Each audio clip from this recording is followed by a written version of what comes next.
नमस्कार साथियों, कैसे हैं आप सब?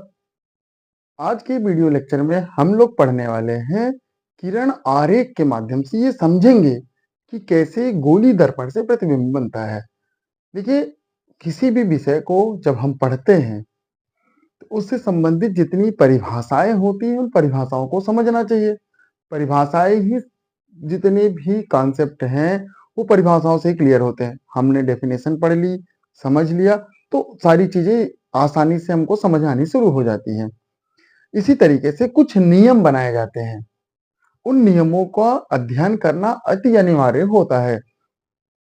जैसे आज के इस वीडियो लेक्चर में छोटा सा वीडियो है, आप इसको पूरा देखिएगा, फिर आपको समझ में आएगा। आज के इस वीडियो लेक्चर में हम लोग बस इतना ही पढ़ेंगे कि किरण आरेख के माध्यम से कैसे गोली दर्पण से प्रतिबिंब बन रहा है, वो कैसे बनेगा, उसके क्या क्या नियम है। आइए उन नियमों को हम लोग शुरू करते हैं। गोली दर्पण से संबंधित जितनी परिभाषाएं थी हमने पिछले वीडियो में उसको बता ही दिया है। आप एक बार उस वीडियो को जरूर देखिएगा। उस वीडियो को देखेंगे तो आपको परिभाषा समझ में आ जाएगी। आज के इस वीडियो लेक्चर में एक बात जरूर ध्यान रखिएगा, दो तरीके के हमारे पास गोली दर्पण होते हैं। एक अवतल दर्पण होता है, एक उत्तल दर्पण होता है। अवतल दर्पण में क्या होता है, देखिए, जिसका तल परावर्तक पृष्ठ अंदर की ओर दबा है वो हमारा अवतल दर्पण है, और जिसका परावर्तक पृष्ठ बाहर की ओर उभरा हुआ है वह उत्तल दर्पण है। ये दो तरीके के हमारे पास दर्पण हो गए। अब क्या करना है, देखिए यहां जब भी हम बोलेंगे कि प्रकाश की किरणें आती हुई प्रतीत होती है तो वो बात होगी उत्तल दर्पण की।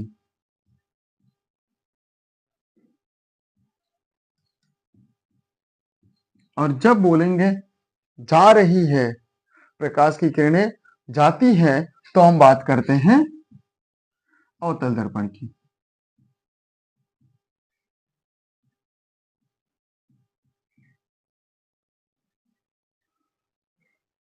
अब आइए इनसे संबंधित एक बार जो पुराने वीडियो में आपने पढ़ा था, आइए उन सब चीजों को पहले बना लेते हैं हम लोग। ये क्या है, हमारा मुख्य अक्ष हो गया। मुख्य अक्ष पे हमारा सबसे पहले ध्रुव, यहाँ हमारा वक्रता केंद्र, यहाँ हमारा फोकस। उसी तरीके से ये हमारा ध्रुव हुआ, यहाँ कहीं वक्रता केंद्र है और यहाँ कहीं हमारा फोकस हो गया। ठीक है, ठीक समझ में आया?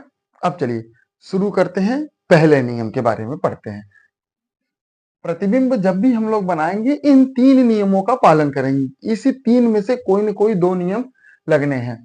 तो चलिए, जो पहला नियम है,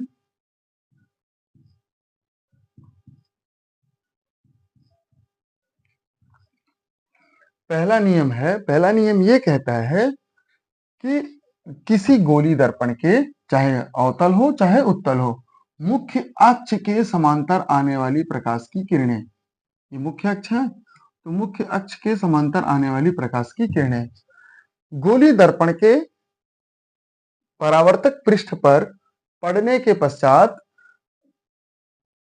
ये हमारा परावर्तक पृष्ठ पे पड़ने के पश्चात, परावर्तक पृष्ठ पे पड़ने के पश्चात फोकस से होकर के जाती है। देखिए ये फोकस हो गया, जाती है मतलब अवतल दर्पण, और फोकस से आती हुई प्रतीत होती है,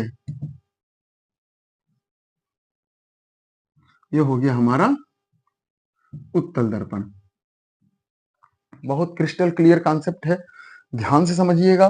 पहला नियम यह कहता है कि मुख्य अक्ष के समांतर आने वाली प्रकाश की किरण गोलीय दर्पण के परावर्तक पृष्ठ पे पड़ने के बाद जब वो परावर्तित होगी तो मुख्य फोकस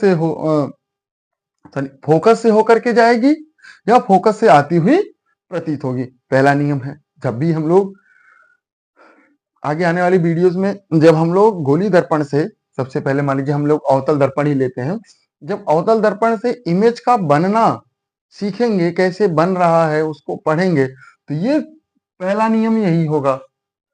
दूसरे नियम की बात करें तो दूसरा नियम ये कहता है,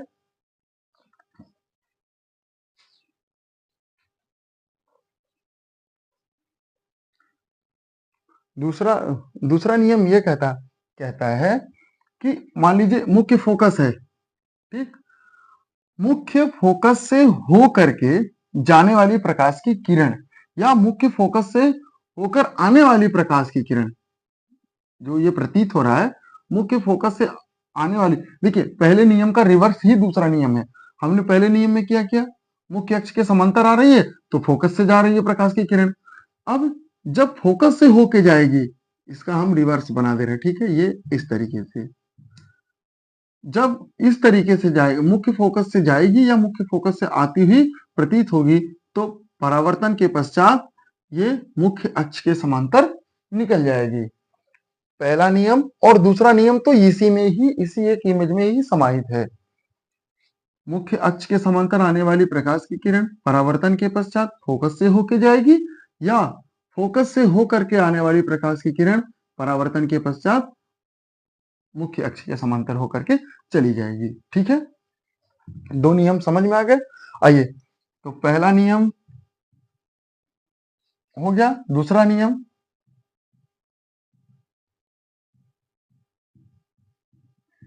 दूसरा नियम पहले नियम के जस्ट अपोजिट है। और तीसरा नियम,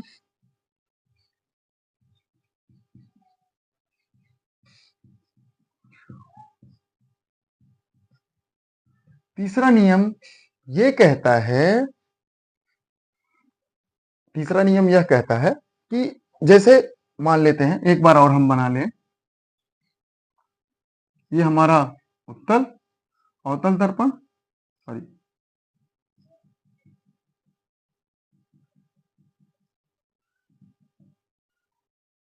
थोड़ा छोटा ही बना रहे हैं।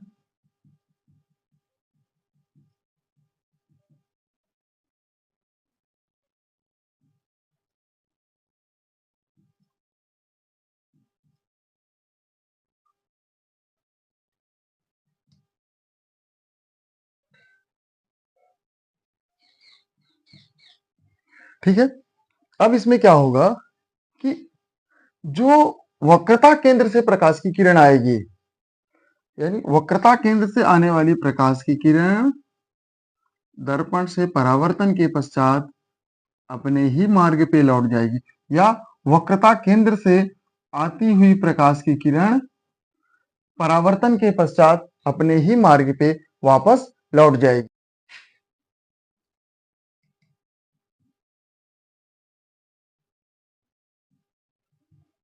ठीक है, तो तीसरा नियम ये कहता है, तीसरा नियम ये कहता है वक्रता केंद्र से होकर आने वाली या होकर आती हुई प्रतीत होने वाली प्रकाश की किरण अपने ही मार्ग पे वापस लौट जाएगी।